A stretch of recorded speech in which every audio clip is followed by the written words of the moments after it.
Hey, what's up, Justin? What's up, man? How we doing? What's up, Brian? Been a Woo! couple weeks. Yeah. All right, we're back though. We're back. We're back. We're back. We're back, and we missed it for a good cause. Got the Ravens another win, and Got the yeah, exactly. So, signs are pointing up. yeah. Well, start with the Ravens. I was gonna start with the Orioles. I'll save the Orioles for the end. I got a couple things to say about the Orioles. We'll get to your picks here in a moment. Um, but yeah, let's start with the trade deadline because you and I haven't talked. So I want to get your thoughts. Ravens add pass rusher. I don't know how many people knew his name before the trade deadline. I did know him. Draymond Jones. He was with the Seahawks for a couple years. Solid. He's going to help. It can't hurt. But I guess the Yep. question is it enough? And how did you feel when the deadline passed and that was all that happened? Right. Yeah. Yeah. I didn't know too much about him either, but I've heard good things from what I listened to on the radio. I mean, yeah, it's a piece that can rotate in. We really don't have many experienced pass rushers right now. So, hopefully it's a help. I was hoping we would get some more O-line help, but obviously it didn't do anything on that front. I still think it's a weak spot. Um, yeah, a guard tackle depth either way would have been nice. The run game O line has just been it's not the same It's always as it hard has to been. add. Yeah, there's a limited amount of offensive linemen to begin with. You're not going to really. The Chargers were able to get a guy from the Saints. I don't know how big of a difference that'll be. Yeah, So I mean, is that your biggest thing with going in? Well, as you spin it forward, we play the Vikings. It's a road game. It's gonna be loud. You got to be able to get a couple yards here on first down. You just don't. I don't know. I kind of feel like the run game is going to come along. I'm not as worried about it. yeah. I mean, the two I guess spots you're worried about the most are probably both lines, honestly, because we were getting gashed by the Dolphins last week. I mean, the first half we were kind of lucky to be winning that game. We got a couple turnovers, and they were outplaying us. Honestly, they Yep. made some mistakes that we, I guess, didn't make huge mistakes. But yeah, you could see it on the D line. Yeah, they were just a lot of times kind of getting what they wanted, 7-8 yards a pop. And that's not Ravens football. We definitely need some space fillers that we just I don't know don't have enough of or enough good guys right now. But Yeah, you could is argue what it that is. the Vikings' strength is going to be on their on the line for basically what you saw them do to the Lions last week was really impressive. What did you make of that game? I mean, the Vikings are getting 9 points. They go to Detroit. They get golf 5 times. I always say though, when you're playing Lamar, no one's Lamar, but the last thing you need to do before you face Lamar is to face the antithesis of Lamar, like golf. So they do go from golf is sitting still to Lamar moving around. What are your thoughts here on this Vikings team? Yeah, I mean, before they obviously played a great game. I don't know how many people expected that, but it's these big division dogs sometimes are live play. I like the Lions last week, so I'm not gonna say I was on that side, but they sometimes they know the other team so well. Like tonight, I mean, long way to go, but I like the Raiders tonight, getting all these points at a familiar opponent. Um, it's just yeah, for some reason when you play a division team, it's just all bets are off, and yeah, sometimes the big dogs can play well. That was definitely the most probably their most impressive game of the year. The Vikings. They kind of did everything right. The Lions also kind of beat themselves a lot with some penalties. But yeah, the The Vikings Vikings, really shook up golf and it made them uncomfortable. I was most impressed with the Vikings holding on to the game because I think that's what I said on Monday. That was a game the past couple of years. The Lions just found ways to win. They would just outlast you for the Vikings. Plus, they throw the ball to Naylor, not the number one option, number two, number three, number four option on like a 3rd and 2 or something. Then the game, third It's and whatever not it an was. easy play. It was Yeah, a it's actually longer good, than 3rd and 2. good It was throw, like good catch to seal it. really good job. So I like McCarthy. I like the Vikings. The spread's begging you to take the Ravens. If you don't have to give too much to take the Ravens, it's definitely gonna be a tough game. And then the next month or so turns out to be it's like, yeah, they beat the Vikings tomorrow. It's gonna become the consensus that the Ravens are gonna make the playoffs. Right now, it's still you have to pay odds to get the Ravens into the playoffs, which is pretty impressive. But Yeah. what do you ultimately think is going to happen on Sunday? And then we'll get around the league here. What's your final score? I think we come out and win this game. It could be close for a while. To me, the Vikings throwing out last week because it's a different week to week league. They could be really good one week and not so good the next. I think they're average. McCarthy's.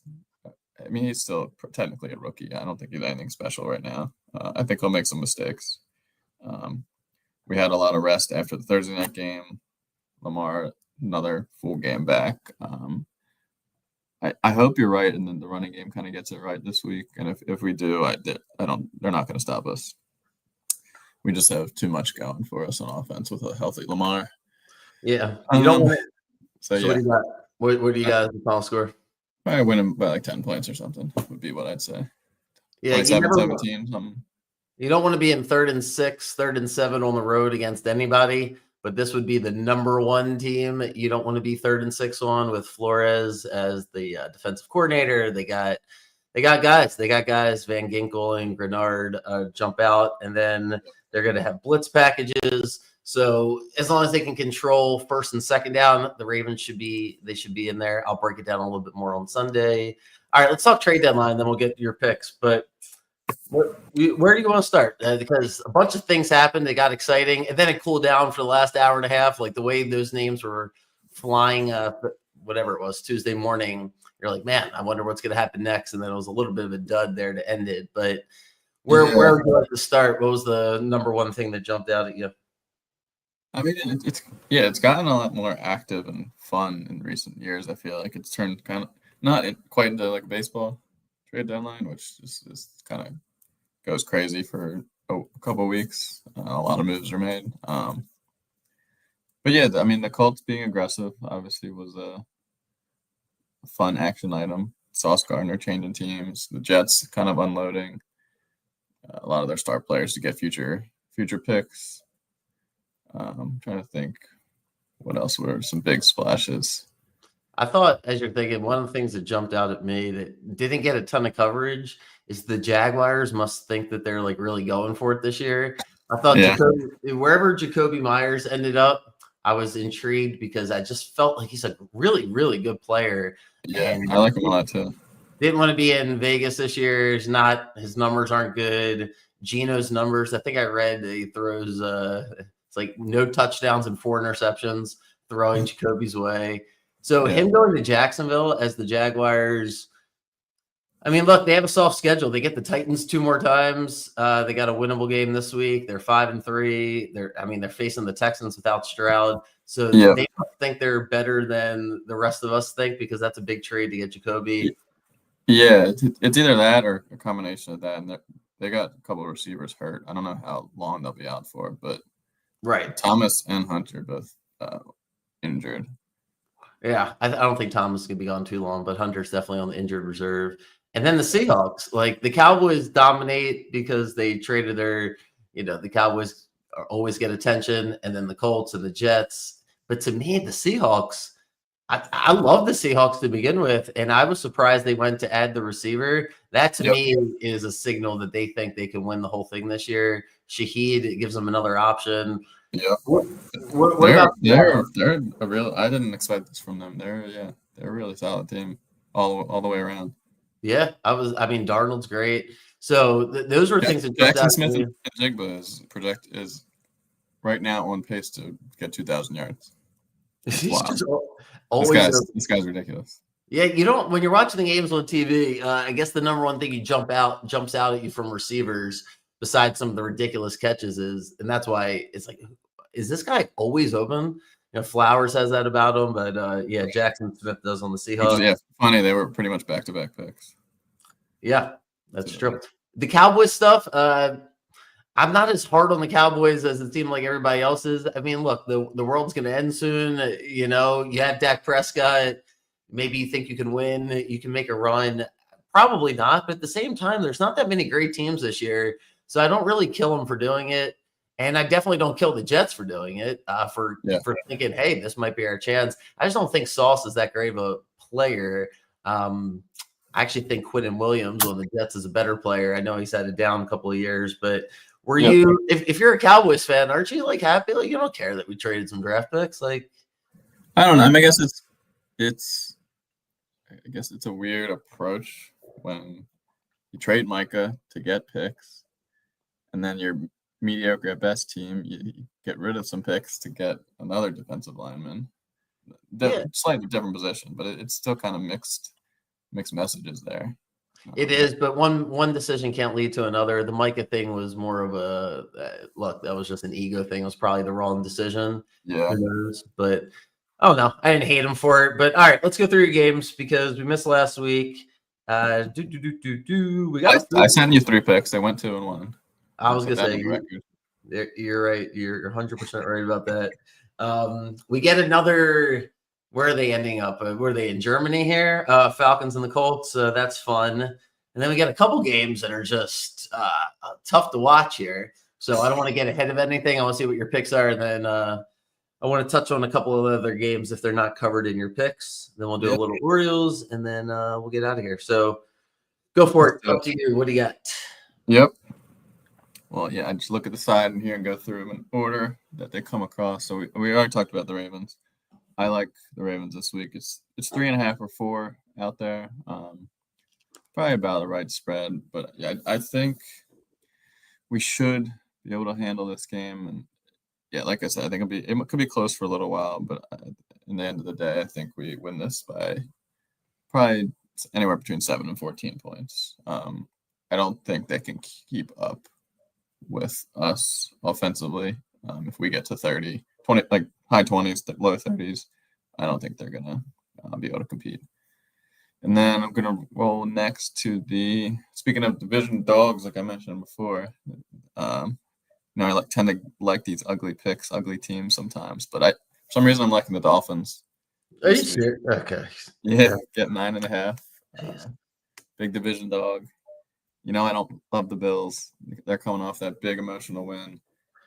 I think Miami may have like one good game left in them, and I think this could be it. I could see this being close.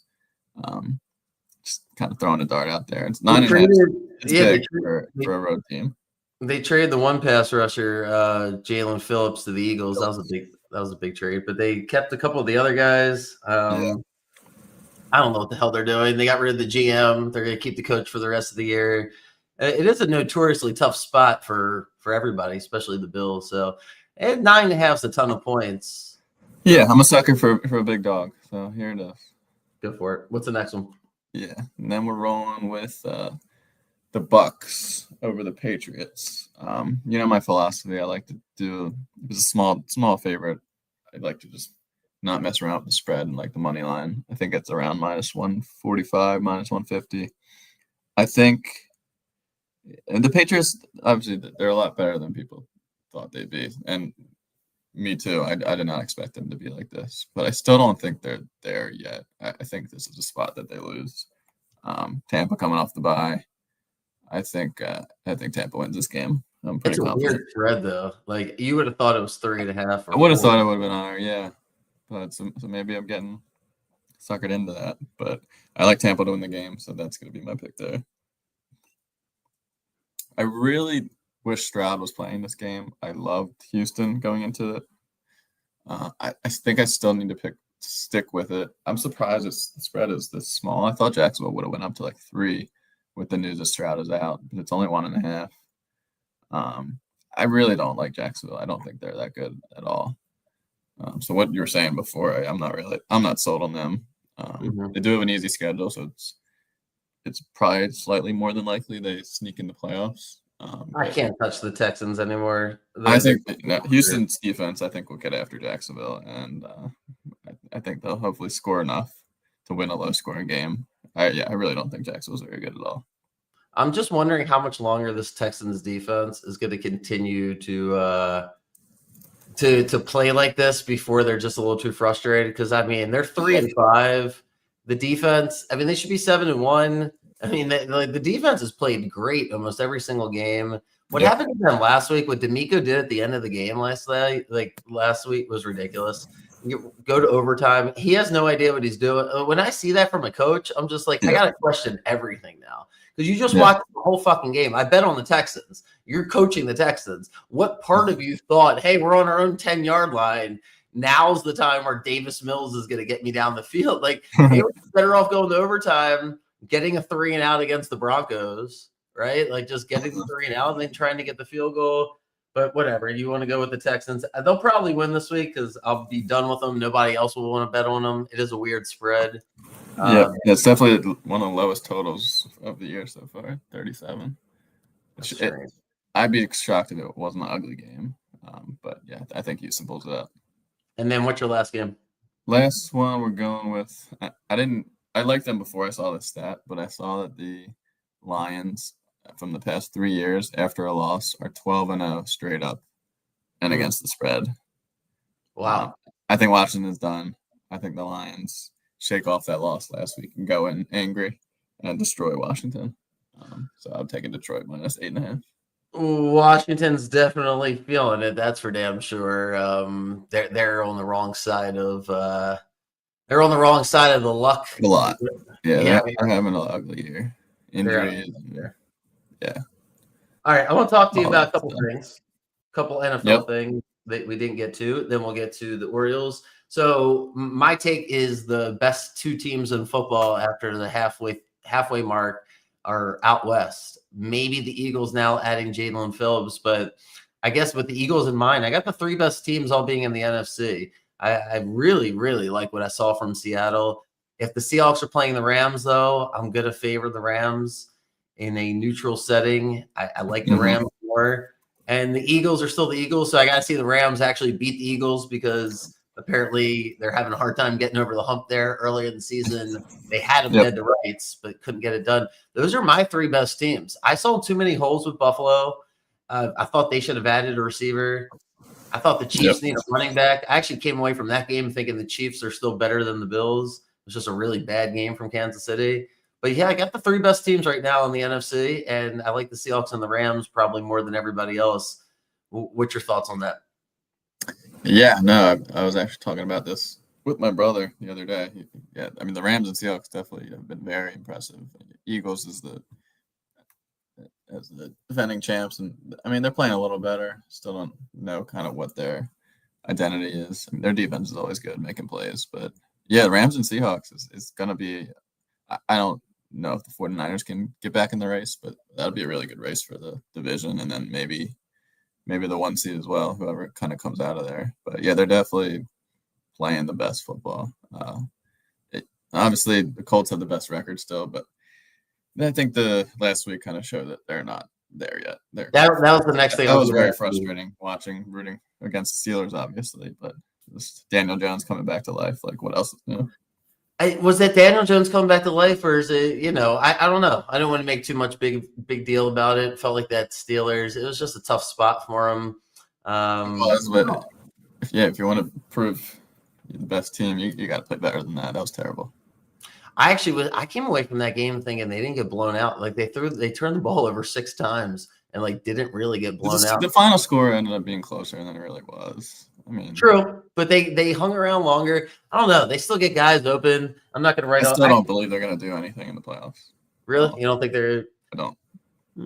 Well, we shall see. I mean, all right. AFC's really not that strong, so you never know. But if you put us against them, I think we beat them.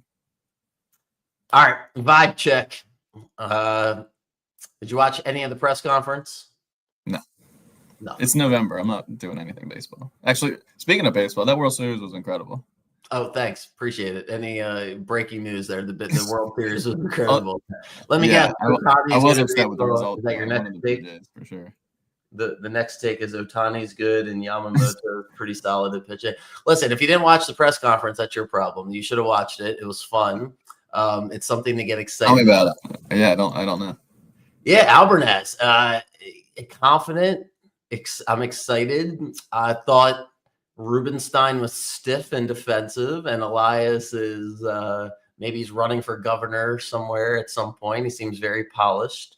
But Albernaz is a guy's guy. I like him. I enjoyed that. Like his off-the-cuff answers, the fact, I don't know, his energy was great. I Maybe I thought should go back and watch it then. there you go. It's worth it. I mean, But yeah, I'd like to know more about him and see what he's about because this But the team thing definitely is, needs a new, young, spirited leader. yeah, but the thing that I guess the thing that I don't quite understand, maybe you can help me here, is afterwards we're all talking about free agents and who we're going to sign. But I went through the roster here, and I don't find too many openings. Like I went through, especially like I don't see. It's like, oh yeah, we should add a bat. I don't think so. You add a bat, and that means Mayo doesn't get at bats. That means I what? saw I saw Where's that? something about Tyler O'Neill. Did something about an option? Well, no, he's back. He gets the option to come right back in because we signed a 3-year deal where it's all guaranteed for him if he wants to. Stupid. Yeah, yeah. So that's what I'm saying. There's no room. You bring in a bat. You go through the roster. You got to you bring in a bat, and you're going to take at bats away from Kobe Mayo. So we're right back to the same situation we've been with him, where you can't do that. We got to figure out how good he really is. So you got to give him bats. And then what you saw at the end of the season was, I mean, I got Beavers penciled in as the left fielder. I mean, what are we going to do? Bring in a bat? Then that puts him backwards. And I'm going to pencil in Cowser in center field. And then you got Basayo and Adley. It doesn't. What about Mountcastle? That's what I'm saying. I got him in there too. I got all these guys. By the time you get through there, I'm telling you, you'll already have 13. So that was the first thing. And then the second thing, when I go through the pitchers, unless Tyler Wells, I don't think he really wants to. I've heard him talk about it before. I really would be surprised if he goes along with it. Unless you're going to basically force him to be the closer, I don't see the investment in a starting pitcher. It feels like you already have 5 starters, and that doesn't even include Eflin if you wanted to bring him back. So I actually go through the roster, and I'm like, I think we're only going to add about 3 bullpen guys. And they have Jeremiah Jackson. They got Beavers. They got Alex Jackson, right? The catcher, if they want to keep a third catcher on there. So vibe check good, and I'm preparing myself to be like, yeah, I don't think they're going to sign one of these top pitchers, and I don't necessarily think I would if I were them, regardless of the budget, regardless of the salary cap. Like all things being equal, when I look at the Orioles roster, I really want to see this team for 2.5 months, and then we can make a trade or do something at the deadline. But I'd be much more. I'd be happier if they just extended Rogers and just added 3 bullpen guys, and I think we'd be fine. Definitely, yeah, I agree. Extending Rogers would definitely be a good thing. I still think somewhere in there we could use a veteran bat who can make contact and get on base. I just think we have too many guys on this team that struggle to put the ball in play. And you got to replace somebody. You can't just. I think maybe it starts with Mountcastle at first base. I think we've seen enough of him. Really? He's the best hitter? I feel like we talk about just making contact and moving the guys around. That's who I like up there. You're done with Mountcastle? So you trade Mountcastle for whatever? I don't know exactly the move, but I really would like to see us get a good veteran bat who, like I said, makes contact and can get on base. I don't know exactly who it is out there. It's November. I'm not really into baseball mode, but all right, well, we'll see. That's what I would like to see. I'm going to anticipate they don't do anything big, and that would be okay with me. Ravens are going to play the Vikings. You're right. It's November. Maybe I'm jinxing things here. Hopefully we got Ravens to talk about. That's at the top of the mind here as they move to 4-5. Gosh, that sounds fun. Yeah, I mean, at least I think most people are in this realm. Like we're in a great mood, great position now, but we're still 3-5. So it's like, it's kind of weird. It is. We should be 3-5. We're not, we're way better than that. I'm actually really excited for this game because it felt like the past 2 weeks was like, dude, we have to win these games to make it interesting. This Vikings team, I'm actually pretty high on the Vikings. I think they're a really good team, and I think we're gonna have our work cut out for us. It's going to be a tough game. It's probably one of the best environments to play. On the road, it's tough. It's going to be loud. They're coming off beating the Lions. The Vikings think they're good. They think they have a chance to win the Super Bowl. I always think about that when I look at these matchups, like the Raiders tonight. Like the Raiders still think they can make the playoffs. It's because no one else does. When you're 2-6, the season's not over. So sometimes from a gambling perspective, we're like, oh, this team sucks. They're trash. But it's like they're not playing like that. And actually, that can be a rallying cry for professional athletes, especially when you're big underdogs, you're getting written off. And I think the Vikings are home dogs that probably doesn't happen all the time to them. So should be a good game. Appreciate you jumping on. You got the Ravens -3.5. You got Dolphins +9.5. Bucks on the money line. Texans plus a couple of points. You'll probably better off waiting till Sunday for that one. You might get more points as money will come in on Jacksonville. And then Lions -8.5 as Washington is certainly a dumpster fire. Tough for them. Yeah. We'll see what happens to them next year, but this year looks like a wash. So, all right, dude. I'll see you next week. Good luck to everybody. And yes, sir. Yeah. All right, man. Have a good weekend. Go Ravens, and I'll talk to you soon. Cool. See you guys tomorrow. See ya. Do, do, do.